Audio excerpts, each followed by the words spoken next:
Hey everyone, and welcome. I am so glad you're here to join me in tackling one of the trickiest parts of English grammar, prepositions of time. We've all been there, right? Staring at a sentence, just totally stuck on whether to use in, on, or at. But don't worry, because getting these tiny little words right is a huge step towards sounding way more natural and fluent. Have you ever been trying to make plans with someone and you just stop?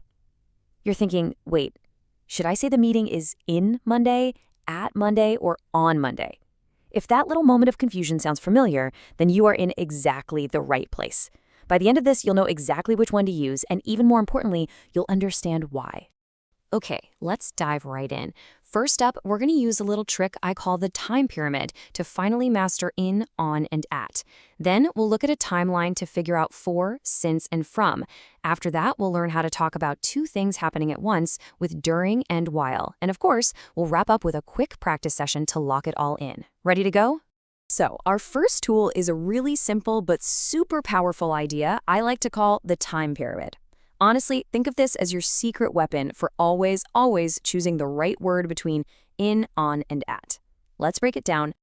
I want you to picture an upside-down pyramid. You got it? The widest part, the top, holds all the biggest, most general chunks of time. As you move down that pyramid, the time gets more and more specific until it narrows down to one single, sharp point at the bottom. Getting this picture in your head is seriously the key to unlocking these prepositions. So let's start at the very top of our pyramid with in. The rule of thumb is super simple. If you're talking about big, general periods of time, you're going to use in. This means things like centuries, decades, years, seasons, like in the summer, and months. For example, she was born in 1990, or my favorite music was made in the 80s. Now let's slide down one level on our pyramid. Here, things get a little more specific, and that's where we find our friend on. We use on for specific days and dates. Think days of the week, like on Friday, a specific calendar date, like on March 15th, or even holidays, like on New Year's Day. And finally, we get all the way down to the sharpest, most precise point of our pyramid, at. This one is for pinpointing an exact moment. You'll use it for clock times, like at 3:30 p.m., or for specific expressions, like at night, at the weekend, or at this very moment. Okay, listen up. Here is our very first trap alert, and this is a mistake that even really advanced learners make sometimes. When you use words like next, last, every, or this, you have to drop the preposition. I know, it feels natural to say, I'll see you on next Friday, but the right way is just, I'll see you next Friday. Why? Well, those words are already doing the job of specifying the time for you. They don't need any extra help. Awesome work! You've totally nailed the pyramid. Now, let's switch gears and tackle a different kind of time, durations. For this, we're going to need a new mental model. So for a minute, forget the pyramid and let's picture a simple timeline instead. Just imagine a straight line. It has a clear spot where it begins, a certain length or duration, and a clear spot where it ends. This super simple idea is going to help us understand the difference between our next group of words. For, since, and from. So where do these words fit on our timeline? Well, think of it like this. For answers the question, how long? It measures the duration of something. For 3 hours, for 2 weeks.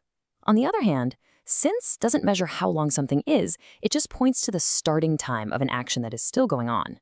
For example, I've been waiting since 9 a.m. The waiting started at 9, and it's still happening right now. So what if you wanted to find a whole period with a clear beginning and a clear end?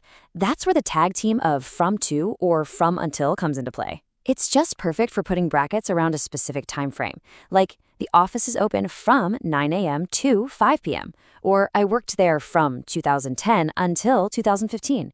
See how clean that is? Time for our next trap alert, and oh my gosh, this one is so important. This is a non-negotiable grammar rule. Since almost always needs a perfect tense, like the present perfect. Saying I am living here since 2020 is one of the most common mistakes out there. Because the action started in the past and is still true now, you have to say, I have been living here since 2020. All right, you're doing great. For our last big concept, we're going to look at how to describe two things that are happening at the very same time. And this is such an important skill because it makes your stories way more dynamic and interesting. The two key words we need to get right here are during and while. So the difference between these two words is all about grammar, but it's a really clear and simple rule. We use during before a noun. You can think of it as being followed by a thing. For example, during the meeting or during my vacation.